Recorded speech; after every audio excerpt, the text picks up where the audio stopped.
સ્વર્ગની અંદર પુરુરવા રાજા, સ્વર્ગની અંદર એક અપ્સરા હતી અને એ અપ્સરાનું મન આ પુરુરવા રાજાની અંદર આસક્ત થઈ ગયું. હરે કૃષ્ણ કૃષ્ણ કૃષ્ણ હરે હરે, હરે રામ રામ રામ હરે હરે. હરે કૃષ્ણ કૃષ્ણ કૃષ્ણ હરે હરે, હરે રામ રામ રામ હરે હરે. સ્વર્ગમાં જ્યારે સભા લાગી ત્યારે સ્વર્ગની એક અપ્સરા હતી જેનું નામ હતું ઉર્વશી. ઉર્વશી, રંભા, મેનકા આ બધી સ્વર્ગની અપ્સરાઓ છે. તો ઉર્વશીનું મન એ પુરુરવા રાજાની અંદર આસક્ત થઈ ગયું અને એ પુરુરવા રાજાને ત્યાં આગળ મળવા જાય છે પૃથ્વી પર. ઉર્વશીને શ્રાપ લાગ્યો હતો કે તને છે ને પૃથ્વીના લોકો ભોગ કરશે. તારો આ દેહનો ભોગ કોણ કરશે? પૃથ્વીમાં રહેવા વાળો વ્યક્તિ. તો ઉર્વશી આ પૃથ્વી પર આવી અને પુરુરવા રાજાને કહે છે કે આમ તો મારી સાથે બહુ બધા લોકો વિવાહ કરવા તૈયાર છે, પણ હું તમને વરી ચૂકી છું. હું તમારી સાથે મારે વિવાહ કરવા છે. ત્યારે પુરુરવા રાજાને એ પણ તૈયાર થઈ ગયા. એમની સુંદરતા જોઈને ઉર્વશીની કે સ્વર્ગની અપ્સરા જો મારી સાથે વિવાહ કરવા તૈયાર હોય તો વિવાહ કરવા તો તૈયાર થઈ, પણ અમુક શરતો રાખી. શું શરત છે? મારી પહેલી શરત છે કે હું ગાયનું શુદ્ધ ઘી પીવાની છું. હું મારો ખોરાક શું છે? ગાયનું ઘી પીવાનું, પ્રવાહી. તો એની તમે સુવિધા કરી આપો. અને મારી સાથે જે 2 ઘેટા લાવીશું ને એ ઘેટાની રક્ષા તમારે કરવાની છે. ત્રીજી શરત, પહેલી શરત કે મને ખોરાકમાં ઘી જોઈશે. બીજી શરત કે મારા 2 ઘેટાઓની રક્ષા કરવી, અને જો તમે નહીં કરો ને તો એ દિવસે હું આ પૃથ્વી છોડીને જતી રહીશ. અને ત્રીજી શરત કે ક્યારે પણ મારી સામે નગ્ન અવસ્થામાં ક્યારે નહીં આવવું. આવું શાસ્ત્રમાં, ભાગવતમાં વર્ણન છે કે દિગંબર અવસ્થામાં જે સ્થળે જે સમય તમે આવ્યા એ સમયે હું જતી રહીશ. ઘણા વર્ષો સુધી આ રાજાએ એ ઉર્વશીની સાથે ભોગ કર્યા અને આ રાજા પુરુરવા ઘણા વર્ષો સુધી સુખ ભોગ કર્યો. ઇન્દ્ર દેવતા વિચાર કરે છે કે અરે આ ઉર્વશી કેમ દેખાતી નથી? આવો સતીશભાઈ પ્રધાન, આ ઉર્વશી કેમ દેખાતી નથી? ત્યારે બધા દેવતાઓએ કીધું કે આ ઉર્વશી કેવી રીતે દેખાય? તો પૃથ્વી પર કોઈ એક મનુષ્યનો ભોગ કરે છે, કે એને બોલાવો સ્વર્ગમાં પાછી. એ કે હવે આવી શકે એમ નથી. એ કે એને એક વચન આપ્યું છે કે જ્યાં સુધી એ પુરુરવા એની રક્ષા નહીં કરે અથવા એના ઘેટા બકરા કોઈ ચોરીને જતું રહે તો કે એ પાછી આવી જશે. તો કે એના ઘેટા બકરા ચોરી કરીને લાવી દો. ત્યારે દેવતાઓમાં અમુક દેવતાઓને ત્યાં પૃથ્વી પર મોકલ્યા અને પુરુરવા રાજાનું જ્યાં રાજપાટ હતું ને ત્યાં આગળ રાતના અંધારી રાત હતી, કાળી ચૌદસની રાત. અને પુરુરવા મહારાજ ઉર્વશીની સાથે ભોગ કરી રહ્યા છે અને એ સમયે એ દિગંબર અવસ્થામાં હતા, વસ્ત્ર નહોતા પહેર્યા શરીર ઉપર. અને અહીંયા દેવતાઓ આવીને એ જે 2 ઘેટા હતા ને, ઘેટાના બચ્ચા એ ચોરી કરીને જતા રહ્યા. જેવા ઘેટાને પકડ્યા એટલે ઘેટાએ અવાજ કર્યો એટલે ઓલી ઉર્વશી જાગી ગઈ.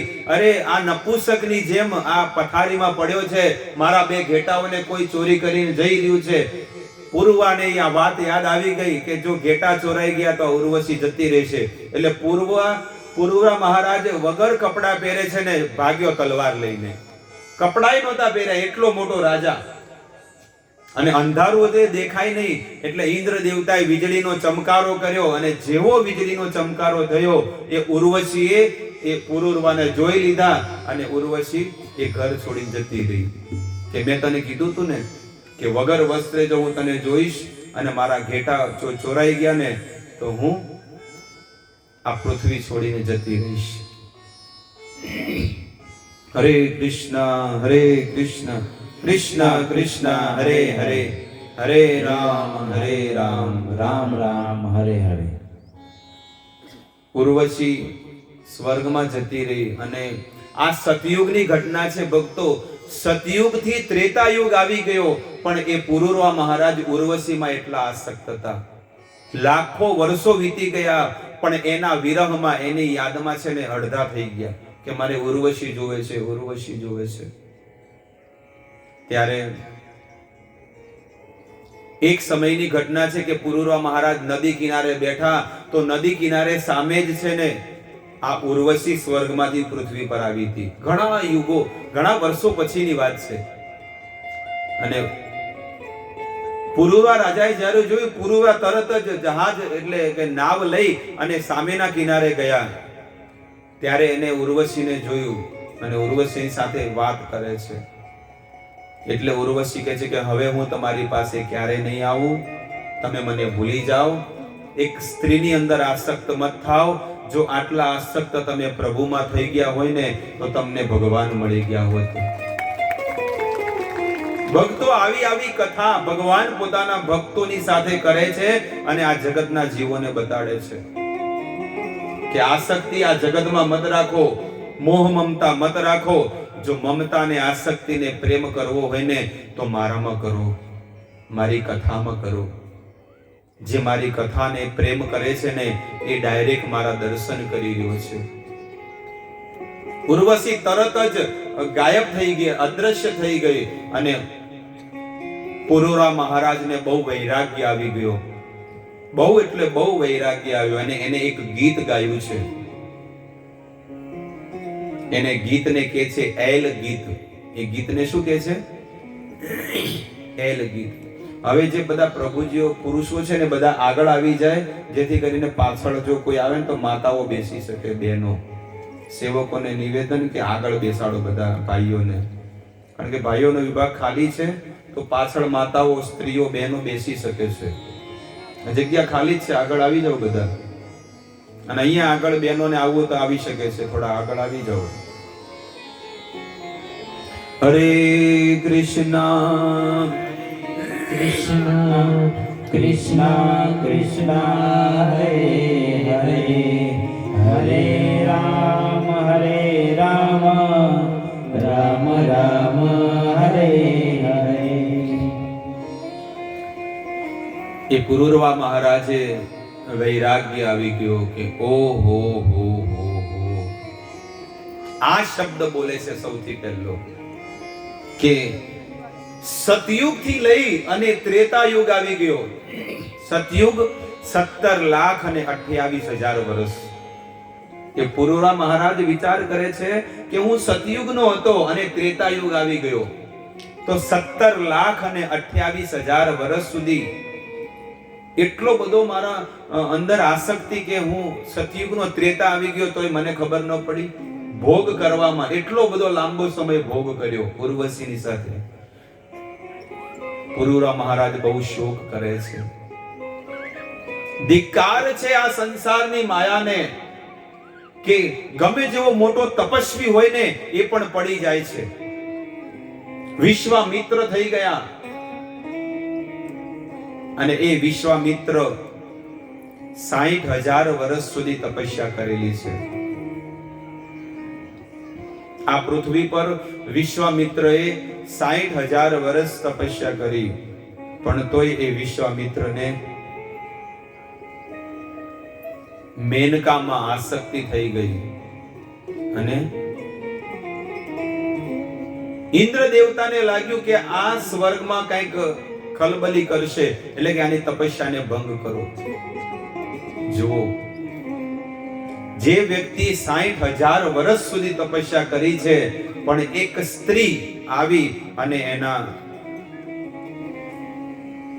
જ્યાં આશ્રમમાં છે ને, આશ્રમની સામે જ તપસ્યા કરતા ત્યાં આગળ ઝાંઝરનો અવાજ, ખાલી તોડીનો અવાજ આવ્યો ને, પગમાં ઝાંઝરનો અવાજ આવ્યો ને, વિશ્વામિત્રની જે તપસ્યા તૂટી ગઈ અને એ મેનકામાં આસક્ત થઈ ગયા.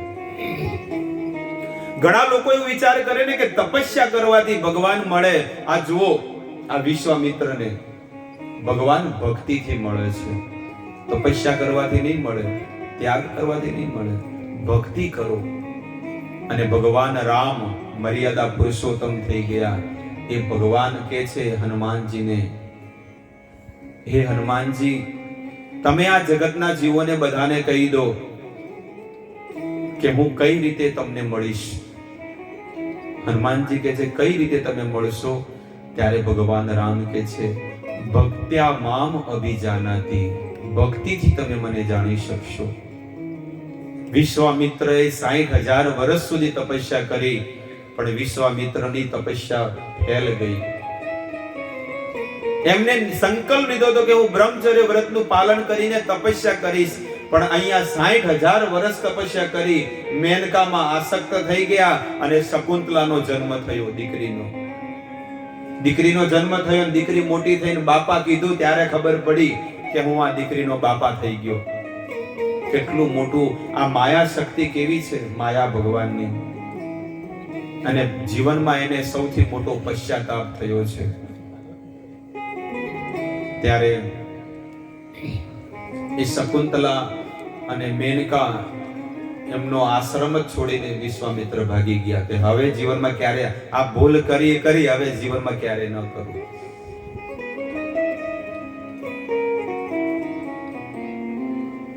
એટલે કે છે ભક્તિથી જીતી શકાય છે. અને જે ભક્તિ કરે ને એ જીવનમાં અમર બની જાય, એની ખ્યાતિ વધી જાય છે. ભક્તિ કરે. ભગવાન રામના ભગત કોણ થયા? હનુમાનજી મહારાજ. આ હનુમાનજીનું થોડુંક હું ચરિત્ર તમને કહેવા માંગુ છું કે સેવા કરવી હોય દાસ ભાવથી તો હનુમાનજી મહારાજે કરી છે. એવી સેવા કરો તમે. હનુમાનજી મહારાજ